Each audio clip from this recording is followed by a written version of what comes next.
Okay, huwag kayo muna masyadong ma-excited dahil it's not a life-threatening condition. So sir, wala kaming dapat ipag-alala? Wala, huwag kayo mag-alala.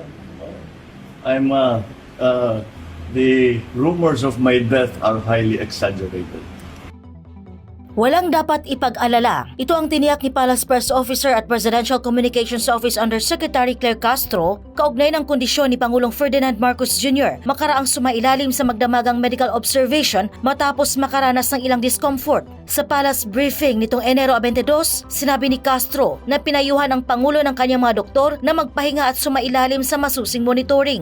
The President spent the night under medical observation as a precautionary measure after experiencing discomfort.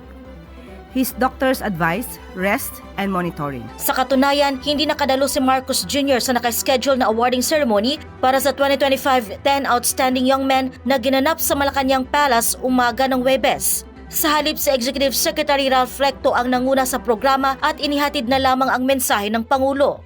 While the President could not be with us in person, he asked me to convey his warm greetings and his message to everyone here. Sa ngayon, ani Castro, nasa stable na kalagayan na ang Pangulo. Sa kabilaan niya ng medical observation, ipinagpatuloy ng punong ehekutibo ang pagtupad sa kanyang mga tungkulin at nakabalik na sa Malacanang. Tiniyak din ng palasyo na wala umanong dapat ipag-alala sa kalagayan ng kalusugan ni Marcos Jr. Kailangan lang din po namin masabi sa inyo kung ano po yung naranasan ng Pangulo kagabi dahil kahit nung madaling araw po ay nitatrabaho po ang Pangulo. Malamang po ang naranasan niya ay sobrang pagod sa pagtatrabaho.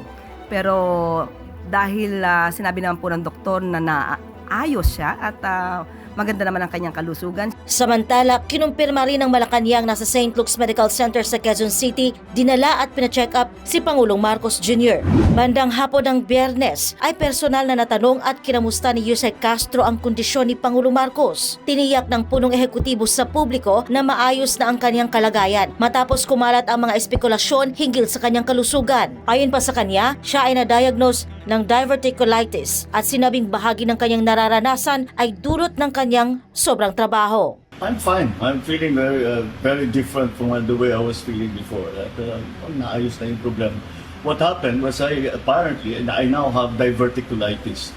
It's a common complaint amongst apparently people who are heavily stressed and people who are, I have to admit, growing old. Bagamat pinapayuhan umano siya ng kanyang mga doktor na maghinay-hinay, sinabi ng Pangulo na mahirap itong sundin dahil sa dami ng kanyang responsibilidad bilang pinuno ng bansa. Nilinaw din ni Pangulong Marcos na hindi delikado sa buhay ang kanyang kondisyon at hinikayat ang publiko na huwag mag-alala. Tugon naman niya sa mga nais umano na siya ay mawala sa pwesto. Huwag kayo muna masyadong ma-excited dahil it's not a life-threatening condition.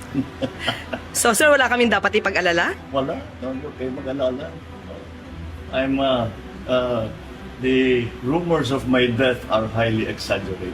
Magandang umaga po, Yusek. Ma'am, before I proceed to my original question, just to follow up on the President's health, may we know what particular discomfort did the President experience last night? Hindi po sa atin na nabanggit kung ano ang particular na discomfort na kanyang naranasan. But ang maimportante po rito at dapat natin maipaalam sa ating mga kababayan na siya po ngayon ay muling nagtatrabaho at nasa Malacanang. Siya po ay nasa maayos na kalagayan at mamayang hapon po ay magkakaroon pa po siya ng 2 pribadong meeting. So does it mean that makikita rin siya ng public in the next few days, or should we expect the President to take it easy and stay in Malacanang for a while? Sa ngayon po ay may pribado mga meetings po, so makikipag-ugnayan na po siya sa ibang mga opisyal. At tingnan po natin kung bukas po dahil meron po siyang event, kung maa-advise siya ng doktor na okay naman po siya, malamang po ay makikita rin agad natin ang Pangulo. Yusek, have you personally seen the President and can you tell us your observations of his overall condition? Sa ngayon po, hindi ko po personal nakita ang ating Pangulo. Sir, good afternoon. Kanina po ay natanong tayo sa MPC kung nagkita na daw po tayo. Since nandito po ako sa one of your events, sasamantalahin ko na po. Kamusta na po kayo, sir? How are you feeling today? I'm fine. I'm feeling very different from the way I was feeling before. Naayos na yung problem. What happened was I now have diverticulitis. It's a common complaint amongst apparently people who are heavily stressed and people who are, I have to admit, growing old.